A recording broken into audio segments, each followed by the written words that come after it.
siku ya tarehe 29 mapema sana. Nzuri ni wakati nakuja nilikuwa nasikia hapa wanaeleza kwamba by saa 1 vituo vitakao vimefunguliwa. Nafikiri ni habari njema kwamba vituo vitafunguliwa mapema, kwamba watu mapema sana wajitokeze wakapige kula, bado wakaendelea na shughuli zao, kwa sababu siku hiyo sio ni siku ya mapumziko, lakini bado mtu anaweza akafanya shughuli zake nyingine za kimaendeleo.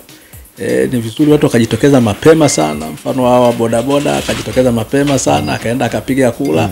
Baadaye akaanza kuwasafirisha watu kuwapeleka katika vituo, kwa sababu kuna watu wengine wanatoka sehemu mbalimbali. Wale ambao wana uwezo wa kutokana labda kiafya au kutokana na hali yao ya kimaumbile, basi wasaidiwe wafike kwenye vituo mapema. Pale watakuta utaratibu mzuri umewekwa kwa ajili ya wale ambao wana mahitaji maalum, wajawazito, wenye watoto, walemavu, watapewa kipaumbele cha kupiga kula. Na kwa jinsi tume ilivyotengeneza utaratibu, nafikiri mtu ni muda mfupi tu mtu anapiga kula, basi ataondoka kwenda kuendelea shughuli zake nyingine. Kwa hiyo sio watu wajitokeze kwa kadri walivyojiandikisha, waende wakapige kula bila wasiwasi wowote.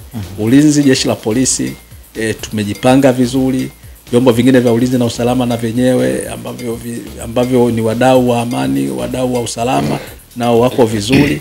Kwa hiyo wahakikishie wananchi siku hiyo wasio na wasiwasi wote, watakwenda salama, watarudi salama. Labda tu nitoe onyo kwa wale ambao wanafikiri wanaweza kuwaunga mkono wale ambao kwenye mitandao ya kijamii, wasijaribu.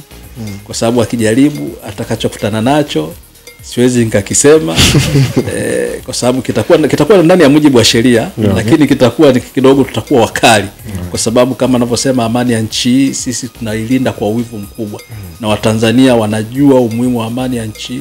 Na kwa sababu kama sisi jeshi la polisi tumepewa kazi ya kuhakikisha usalama unakuwepo, kwa hiyo tumejipanga vizuri sana. Kwa hiyo atakayejaribu tu, watu wengine wanasema tunatisha. Sasa anayefikiri tunatisha ajaribu aone kama tunatisha au tutafanya kweli. Ni vizuri ukamweleza mtoto wako, ukakaa naye, bwana usifanye hivi, kwa sababu kesho na kesho kutwa utatuletea shida.